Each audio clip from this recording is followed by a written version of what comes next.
In this video, I'm going to share exactly how to get your fitness motivation back. And stick around to the end because I'm going to give you a secret that super motivated people use to be ready for exercise always and what you can do right away. Now, the fact that you are watching this video suggests that you can relate to the following scenario. You have a goal like weight loss or getting stronger, and initially motivation is flying high.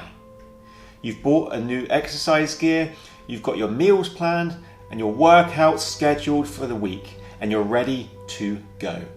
Over time, you start to notice some progress, but then at some point something happened.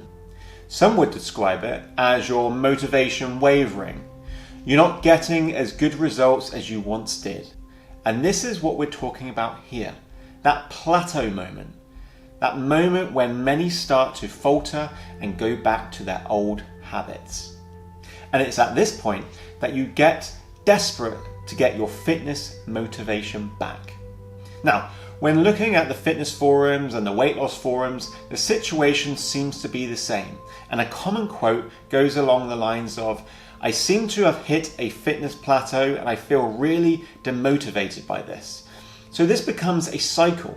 You recognize that you've got a plateau, and the very fact that you feel that you've got that plateau, you feel more demotivated as a result. Now, I don't want that to happen to you. So in this video, I'm going to cover 3 areas: the motivation itself, the reason why you might find yourself in this fitness plateau, and most importantly, how to get your fitness motivation back. So firstly, motivation. Okay, many people see motivation as this thing that they have to get before starting or continuing anything. So they will say things like, when I find the motivation, I'll start. Or later on down the line, I'm losing my motivation to do X, such as working out or eating in a certain way. Now, the fact that you're in a plateau suggests that you've had the motivation and it's starting to wane a little bit. Well, let's have a look at what motivation actually is.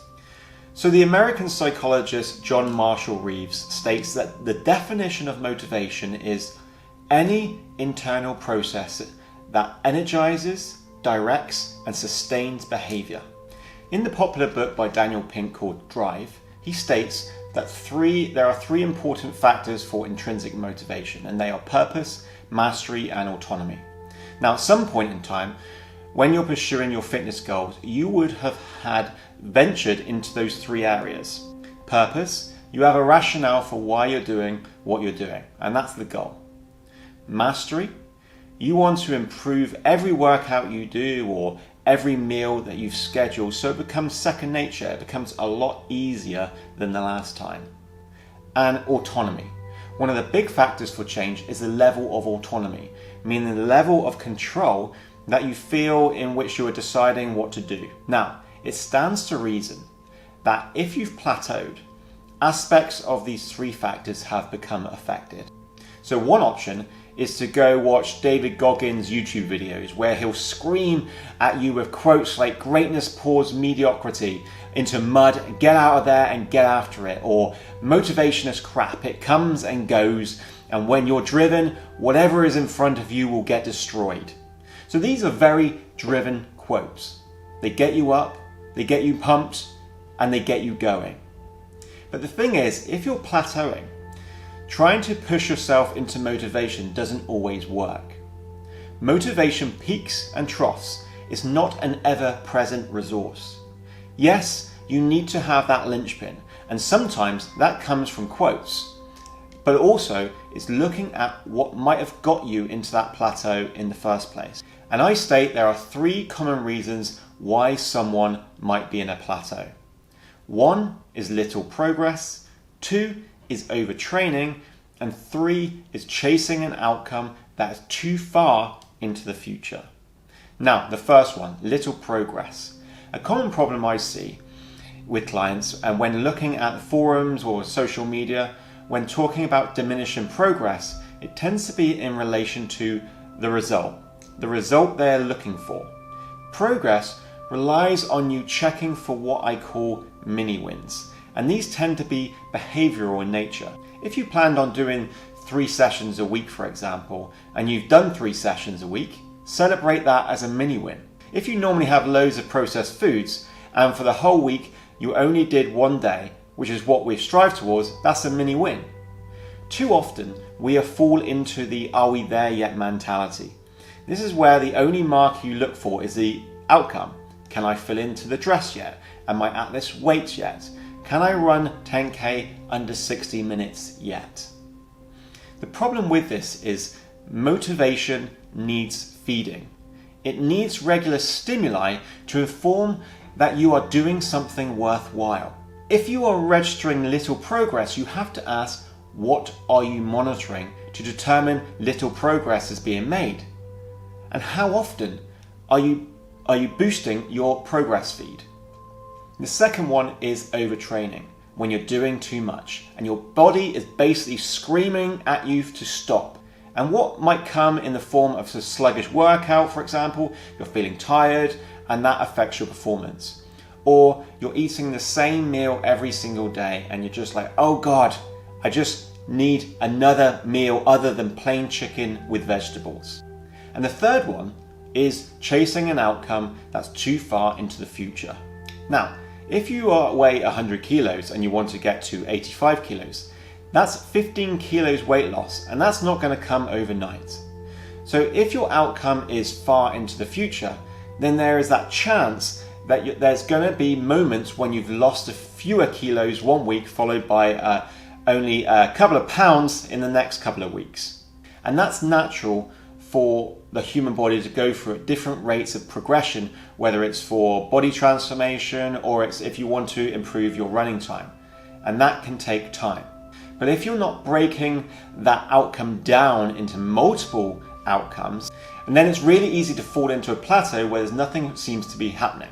So with those outcomes, here are some of the factors you can alter or change in order to get your fitness motivation back. I'm going to give you 3 factors that you can look at in order to break out of the health and fitness plateau you may find yourself in. The first one is shock the body by either increasing or decreasing the intensity. When you're looking at muscle building, this is one of the ways that you can grow muscle by shocking the body, by forcing it to adapt to a new stimuli that has been provided. In most programs, they have what's known as a deload period, where you are reducing the weights, reducing the sets so your body can recover. Now following this, you may aim to lift stronger.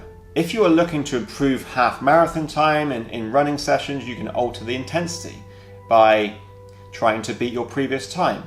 Slow it down so it stays under your maximal heart rate. Or as some would say, run while you're still able to maintain a conversation. Keep your mouth closed so everything comes through your nostrils, and looking to increase the speed but keeping that mouth closed. Another is going slower but then sprinting at different times. So it's altering your regime in levels of intensity so it forces your body to adapt to a new stimuli. The second one is to change your environment. So in these COVID times, a lot of people have been training at home. Switch it up, go outside, change the environment. In normal times, get a gym membership, a gym pass to go to a different gym. If you train outside, change the place that you're going. If you do a lot of bodyweight exercises outside, go to a park and incorporate running into the mix. You change the environment to change the stimuli that's you're being fed. Because for a lot of times, the plateau, that doesn't have to be for a long period. It can just be a quick jolt that gets you back going again. Gets back into the behaviors that would be getting you results. And then the third one is to create a completely new outcome and break down the progress points. A perfect example of this is if you have been doing a 12-week hypertrophy program that involves 4 days a week at a split routine with most of the exercises involving 3 sets of 10 progressive overload. This time, change it up. Do a 6-week program, focus on power and stability. Look at reducing the reps below 5 and increasing the sets and focusing on power. So it's completely changing the outcome, but I guarantee once you get back to the hypertrophy plan, you'll be coming from a new place, and that's what we're after. Altering the context in some way to jumpstart your progress. Now, before I go, a quick bonus from my observations of super motivated people. And it's the same whether I have business executives or high-level athletes, and it can be summed up in a simple phrase. Check in on the outcome, focus on the progress. And what I mean by this is, whilst you are very focused on achieving your goals, they recognize that it is about putting all their energy onto the progress that leads to the outcome. So they check in on how close they are to achieving their outcome, but most of their energy is focused on the progress, and that means knowing what behaviors they have to do daily, weekly, and then using the achievement of those as mini wins. That is what feeds the motivation. And by adapting that, and all that's been covered in this video, you can get your fitness motivation back and keep it. So to conclude, if you're in a plateau and want to get your fitness motivation back, change one or all of the following three: the intensity, the environment, or the outcome. I hope you enjoyed this video, and I really appreciate it if you could subscribe to this channel and leave your comments on how you keep your motivation in check, and I'd love to hear from them and the comments that you make, and I hope to see you in the next video.